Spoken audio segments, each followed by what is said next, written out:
Una sección del sistema nervioso central, en cualquier dirección que te plazca, revela fácilmente una diferencia entre sectores oscuros y pálidos. Los sectores oscuros se conocen como materia gris, aunque su color es más pardo que gris, y los sectores pálidos se denominan materia blanca, que tampoco lo es.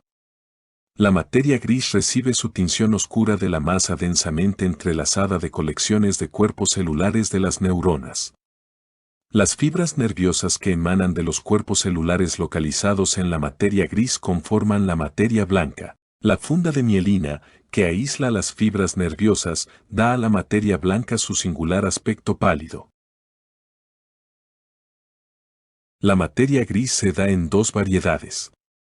Ejemplos de la variedad estratificada son la corteza cerebral que envuelve los hemisferios cerebrales y la corteza cerebelar que envuelve al cerebelo. Ejemplos de la variedad no estratificada, esto es, de los núcleos, son los ganglios basales, localizados en las honduras de cada hemisferio cerebral y conformados por tres grandes estructuras: núcleo caudado, putamen y globo pálido, la amígdala, o complejo nuclear amigdaliano, bulto considerable situado en las hondonadas de cada lóbulo temporal, y varias agregaciones de núcleos más pequeños que conforman el tálamo, el hipotálamo y los sectores grises del tronco del encéfalo.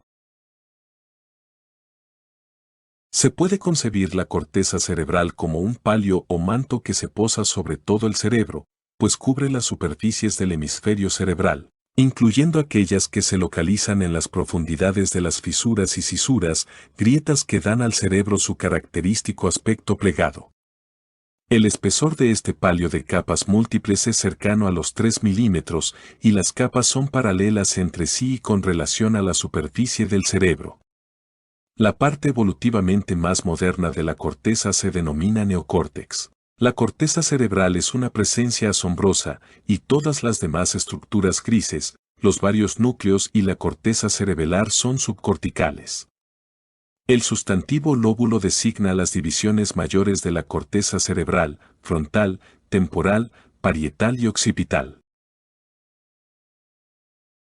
Tradicionalmente las regiones de los lóbulos corticales se identifican con números que corresponden a la arquitectura distintiva de sus arreglos celulares, lo que se conoce como citoarquitectura.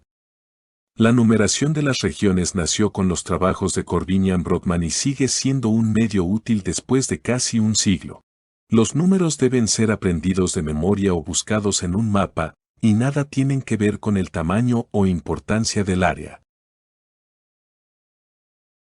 Cuando las neuronas se activan, estado conocido en la jerga neurocientífica como descarga, desde el cuerpo de la célula se propaga una corriente eléctrica que baja por el axón. Al llegar esta corriente a una sinapsis, gatilla la liberación de productos químicos conocidos con el apelativo de neurotransmisores. El glutamato es un buen ejemplo. En una neurona excitante, la interacción cooperativa de muchas otras neuronas cuyas sinapsis son adyacentes determina si la próxima neurona descargará o no, esto es, si producirá su propio potencial de acción que desembocará en la liberación de sus propios neurotransmisores, y así. Las sinapsis pueden ser intensas o débiles. La intensidad sináptica determina la posibilidad y facilidad del viaje del impulso hacia la próxima neurona. En una neurona excitante, la sinapsis intensa facilita el tránsito del impulso, en tanto que una sinapsis débil lo estorba o bloquea. En promedio, cada neurona puede establecer cerca de 1000 sinapsis. Si consideras que hay más de 10.000 millones de neuronas y más de 10 billones de sinapsis, cada neurona propende a hablar con pocas pero nunca con la mayoría o con todas las demás. De hecho, muchas neuronas solo se comunican con neuronas que no están demasiado lejos, dentro de circuitos relativamente locales o regiones corticales o núcleos, en tanto que otras, aunque sus axones viajan varios centímetros, solo hacen contacto con un número reducido de neuronas. La acción de las neuronas depende de la congregación de neuronas vecinas a la que pertenecen. Todo lo que hacen los sistemas depende de la manera en que las congregaciones influyen a otras en una arquitectura de congregaciones interconectadas. Por último, todo lo que cada congregación contribuye a la función del sistema al que pertenece depende del lugar que ocupa en él. Las variadas funciones de diferentes áreas cerebrales son consecuencia del lugar de las congregaciones de neuronas conectadas latamente al interior de sistemas de gran escala.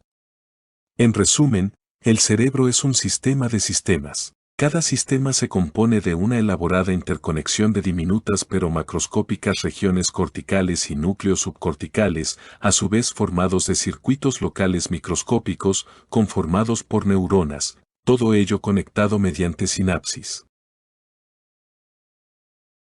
Sistemas cerebrales y mente.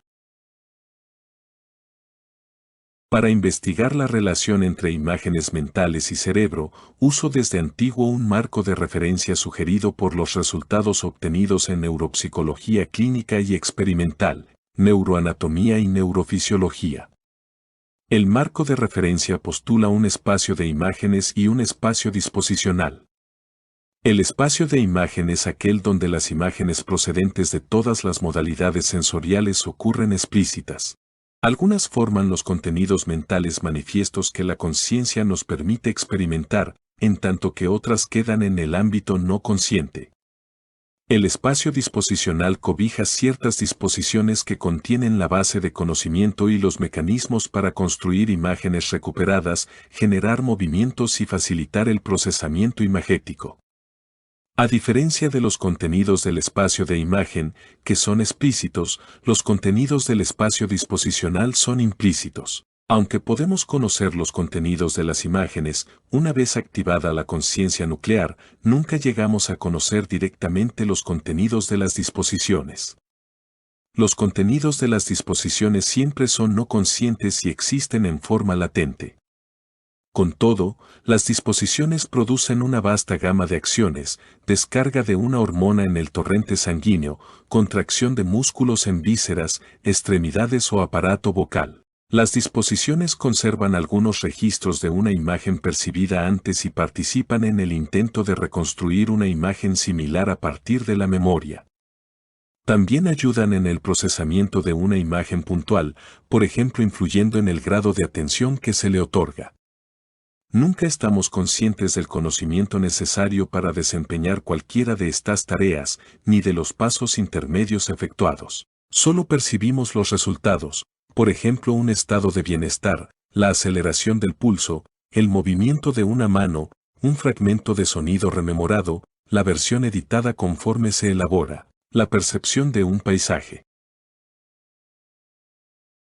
La totalidad de nuestra memoria, heredada por evolución y disponible al nacer o adquirida después mediante el aprendizaje, en suma, la totalidad de nuestra memoria de cosas, de sus propiedades, de personas, lugares, eventos y relaciones, destrezas, regulaciones biológicas, etc., existe bajo forma disposicional, sinónimo de implícita, encubierta, no consciente, a la espera de convertirse en imagen explícita o acción. Las disposiciones no son palabras. Son registros abstractos de potencialidades. También los vocablos o signos que, junto con las normas con que combinamos las palabras, son capaces de indicar cualquier entidad o suceso o relación, existen en forma de disposiciones y emergen a la vida como imágenes y acción, por ejemplo cuando escribimos o cantamos. Cuando pienso en las disposiciones recuerdo el pueblo de Brigadón. Esperando revivir fugazmente. En una antigua leyenda escocesa, Brigadón es un pueblo dormido que despierta cada 100 años. Ya empezamos a discernir qué partes del sistema nervioso central sustentan el espacio de imagen y cuál es el espacio disposicional. Las áreas de la corteza cerebral localizadas en y en torno del punto de llegada de las señales sensoriales, auditivas, visuales y otras, las cortezas tempranas de las distintas modalidades sensoriales, sustentan patrones neurales explícitos y también lo hacen partes de áreas límbicas como el cíngulo y estructuras no corticales como el tectún. Estos patrones neurales o mapas cambian continuamente por influjo de inputs externos o internos y probablemente sean la base de las imágenes, cuya dinámica mercurial iguala los cambios de patrones neurales al cabo del tiempo. Por su parte, las cortezas de alto orden, que conforman el océano de la corteza cerebral en torno de las islas de las cortezas sensoriales tempranas y las cortezas motoras de las cortezas límbicas, y numerosos núcleos subcorticales, desde el complejo nuclear amigdaliano hasta el tronco del encéfalo, contienen disposiciones, es decir, registros implícitos de conocimiento. La activación de los circuitos disposicionales envía señales a otros circuitos y logra que distintas zonas del cerebro generen imágenes o acciones. Este bosquejo sencillo también requiere mencionar otras regiones encefálicas cuyo papel ostensible es la interrelación de señales a través de ciertas áreas cerebrales, junto con el control de su ocurrencia. Esas regiones incluyen el tálamo, los ganglios banales, el hipocampo y el cerebelo. A pesar de nuestra ignorancia, necesitaríamos un libro completo para empezar a discutir la complejidad de sus trabajos respectivos. En cualquier caso, solo diré que las funciones del tálamo, interrelación y retransmisión de señales, control de actividades cerebrales en áreas dispares, son indispensables para la conciencia. El papel de las otras es impreciso, ganglios basales, cerebelo, o insignificante, hipocampo. Postulo que las disposiciones se guardan en conjuntos de neuronas denominados zonas de convergencia. Así, a la partición entre un espacio de imagen y un espacio disposicional corresponde una partición entre 1. Mapas neurales explícitos, activados en las cortezas sensoriales tempranas, en las llamadas cortezas límbicas y en algunos núcleos subcorticales, y 2. Zonas de convergencia situadas en cortezas de alto orden y en algunos núcleos subcorticales. Aún no está claro cómo esta disposición anatómica sirve de base para las imágenes integradas y unificadas que experimentamos en la mente, aunque hay diversas propuestas de solución a partes de la interrogante. Esta incógnita suele denominarse problema de ligazón, binding. Desde el punto de vista de un panorama general de la mente es probable que la ligazón requiera alguna forma de cerrojo temporal de las actividades neurales que ocurren en regiones encefálicas separadas pero interconectadas. Es casi seguro que la escena integrada y unificada que caracteriza la mente consciente requiera de una copiosa señalización local y global de las poblaciones de neuronas a través de múltiples regiones encefálicas. Gerald Edelman se hace cargo de este requerimiento con su noción de reingreso. La onda ligada transcortical de Rodolfo Ginás y mi noción de retroactivación temporalmente arrojada son otros tantos intentos de captar un mecanismo capaz de lograr que la actividad necesariamente fragmentada de nuestro encéfalo posea coherencia espaciotemporal. El trabajo de Wolfsener trata los mecanismos requeridos para generar coherencia en niveles microestructurales, y Frances Crick ha desarrollado varias teorías acerca de estos requerimientos, a nivel de células y microcircuitos.